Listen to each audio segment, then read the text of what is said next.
Yo, what's up mga pampam? So, ayan, papunta ako ngayon sa Talipapa. Baba lang ako dito. So, tara, samahan nyo ako. So, ayan, baba muna. Galing third floor.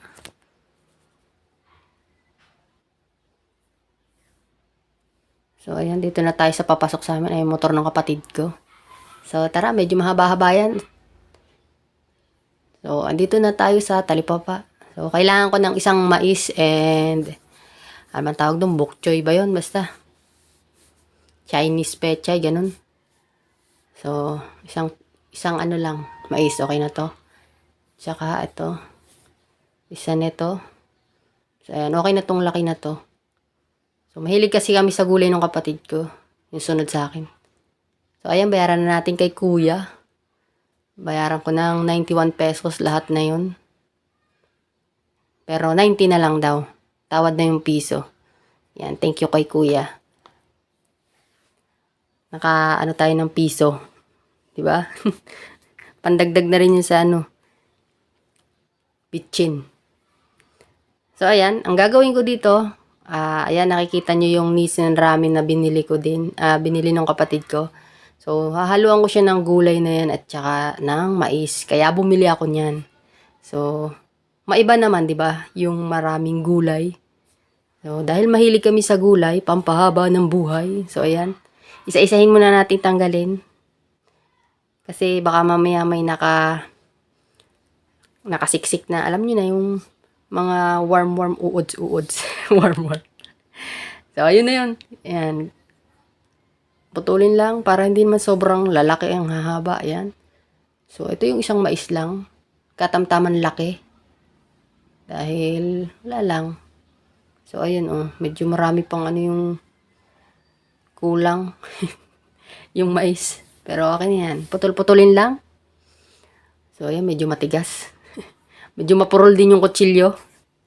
Pukpukin na lang. So, ayan na. At ihahalo ko yan dun sa ramen. So, diba? Maiba naman. Gawin nyo rin. So, ayan, kumukulo na. Hindi ko na inano yung inantay pang kumulo. Sinabay ko na sa tubig yung mais. Tsaka ayan, inihalo ko na yung powder ng ramen. So, ayan guys, kung gusto nyo rin niyang gayahin, pwede yan. And itry nyo din, lagyan nyo ng iba pang seafoods. Pwede pa dagdag kasi flavor naman yan is ramen seafoods yan flavor. So, ayan, lagay ko na din yung bok choy. Diba bok choy tawag dyan? So, ayan, tapos konting pakulo lang ulit. Ayan. Try nyo din dagdagan ng tahong or hipon na malalaki, di ba? Or maliliit.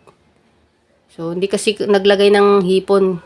Kasi medyo allergy din ako sa hipon. Kaya okay na yan. Lasa na. Tsaka gulay and mais lang okay na. So, ayan. Kumukulo na.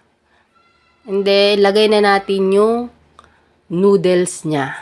Ilalagay na natin yung noodles. So, ayan. Side natin para hindi man sayang yan. So, tama din to sa sa panahon ngayon kasi tag-ulan na, medyo malamig na, di ba? So, gayahin nyo na lang yan. Kung gusto ninyo.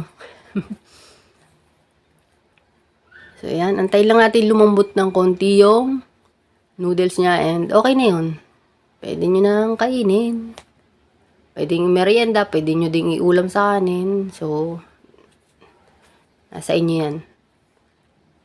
So, ayan, konti lang. Konting pakulo na lang yun kasi malambot naman na yung mga gulay dyan. So, ayan guys. So, ayan, eto na ang finish. So, ayan na yung kakainin ko. So, ayan, thank you for watching guys. Gayahin nyo na lang kung gusto ninyo. Bye!